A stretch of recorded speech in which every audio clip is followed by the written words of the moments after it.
Hi hello ನಮಸ್ತೆ friends, ನಾವಿವತ್ತು ಶೇಂಗಾ ಚಟ್ನಿ ಅಥವಾ ಕಡಲೆ ಬೀಜ ಚಟ್ನಿ ಹೇಗೆ ಮಾಡೋದಂತ ನೋಡೋಣ. ಮೊದಲಿಗೆ ನಾನಿಲ್ಲಿ ಹಸಿ ಕಡಲೆ ಬೀಜನ ಅಥವಾ ಶೇಂಗಾನ ತಗೊಂಡಿದ್ದೀನಿ.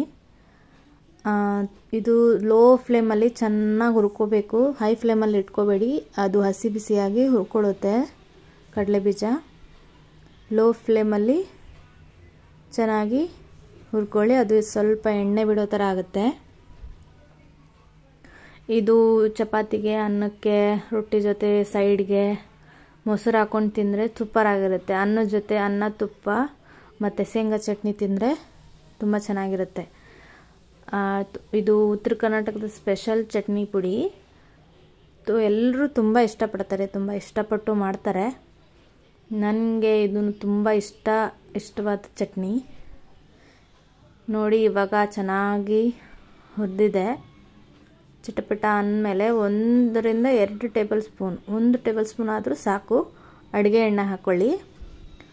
ಆಮೇಲೆ ಒಂದೇ 1 ನಿಮಿಷ ಹೀಗೆ ಫ್ರೈ ಮಾಡಿಕೊಂಡ್ರೆ ಕಡಲೆ ಬೀಜದಲ್ಲಿರೋ ಎಣ್ಣೆ ಚೆನ್ನಾಗಿ ಬಿಟ್ಕೊಳ್ಳುತ್ತೆ. ಇದರಿಂದ ಚಟ್ನಿ ಪುಡಿ ಮೆತ್ತಗೆ ಚೆನ್ನಾಗಿ ಬರುತ್ತೆ, ಹುಡಿ ಹುಡಿಯಾಗಿರಲ್ಲ.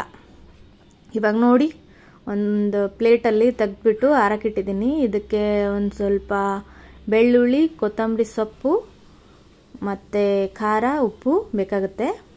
ಇವಾಗ ಒಂದು ಮಿಕ್ಸಿ ಜಾರಲ್ಲಿ ಕೊತ್ತಂಬರಿ ಹಾಕ್ಕೊತಾ ಇದ್ದೀನಿ, ಬೆಳ್ಳುಳ್ಳಿ ಹಾಕ್ಕೊತಾ ಇದ್ದೀನಿ, ಕಡಲೆಬೇಳೆ ಹಾಕ್ಕೊಳ್ಳೋಣ. ಆಮೇಲೆ ಇದಕ್ಕೆ ಬೇಕಾದಷ್ಟು ಖಾರ, ನಿಮಗೆ ಖಾರ ನೋಡಿ ಹಾಕ್ಕೋಬೋದು, ಹೆಚ್ಚು ಕಡಿಮೆ. ಆಮೇಲೆ ಉಪ್ಪು ಸ್ವಲ್ಪ, ಉಪ್ಪು ರುಚಿಗೆ ತಕ್ಕಷ್ಟು. ಇದರಲ್ಲಿ ಜೀರಿಗೆನೂ ಹಾಕ್ಕೊಳ್ತಾರೆ, ಬಟ್ ನಾನಿಲ್ಲಿ ಹಾಕಿಲ್ಲ, ಅದರದ್ದೇ ಫ್ಲೇವರ್ ತುಂಬ ಬರುತ್ತೆ ಜೀರಿಗೆದು ಅಂದ್ಕೊಂಡು. ಇವಾಗ 1 ರಿಂದ 2 ಸಲ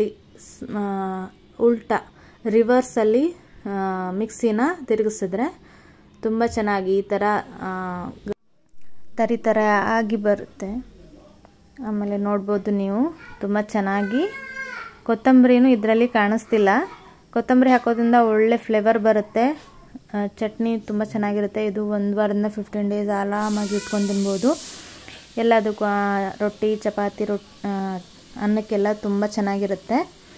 ನೀವು ಟ್ರೈ ಮಾಡಿ, ಹೇಗೆ ಬಂತು ಅಂತ ತಿಳಿಸಿ. ಇಷ್ಟ ಆದರೆ ಪ್ಲೀಸ್ ಲೈಕ್ ಮಾಡಿ, ಸಬ್ಸ್ಕ್ರೈಬ್ ಮಾಡಿ. Thank you so much. By.